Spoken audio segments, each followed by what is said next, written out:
Here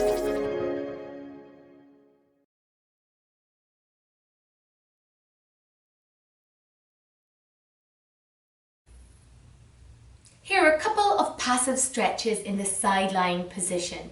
I think this is the best and easiest on the therapist way, therefore most effective way for doing passive stretching of the hip flexors.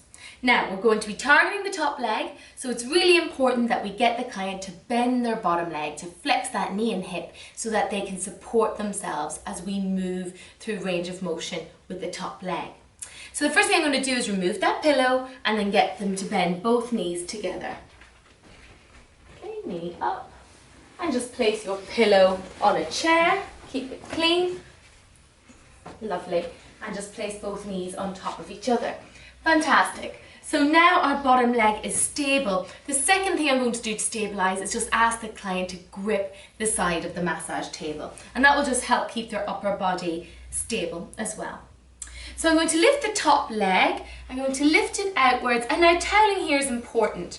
So I'm going to remove the towel up as far as the knee, and then I'm going to tuck it between the client's legs. So you want your client to feel completely covered. They have to be able to relax so that this becomes a passive stretch. Now I'm going to be targeting the rectus femoris first. Okay, so key there is that hip flexor crosses the knee and the hip. So to put that rec fem on stretch so that I am hitting that hip attachment, the origin, I'm going to bring the heel towards the bottom and bring that knee into flexion. Now that I've done that, I am supporting, my hand is underneath the knee but on the femur. Foot is in my waist. I'm now in my side lunge, and I can use my free hand to support the hip to ensure the client's not rolling backwards and to stabilise, to make sure that I'm moving through the hip and not bringing the client into locks of lumbar extension.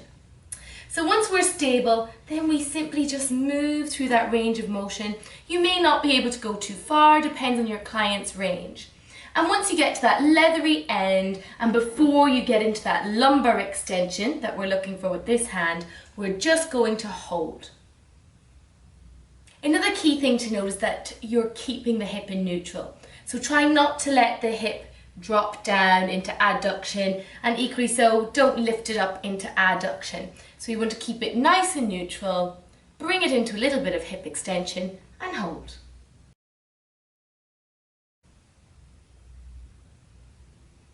Now to change this stretch to target the psoas a little more, we want to take that rectus femoris off stretch, so keep it relaxed.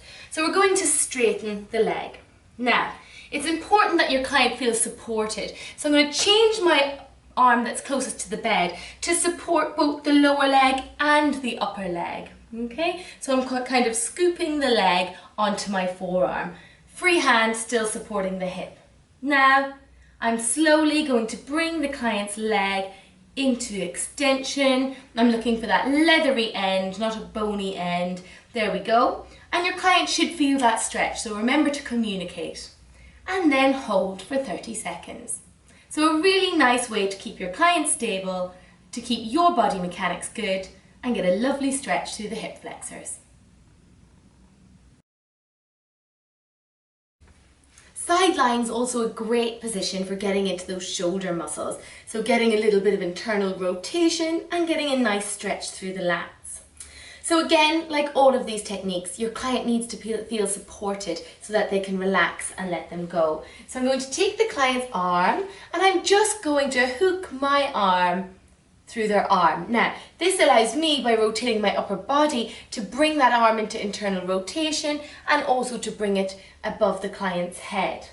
My second hand I'm going to use to support. What I don't want to do is miss the stretch by rolling into the lumbar, by destabilizing my client, or indeed going into the hips. So I'm going to use this hand to stabilize the hips, so that thoracolumbar attachment for the lat, so I'm stabilizing that end of the attachment, and then I'm simply just going to bring that arm away and bringing a lovely stretch, you can see it here quite visibly, through the lats, and hold for 30 seconds.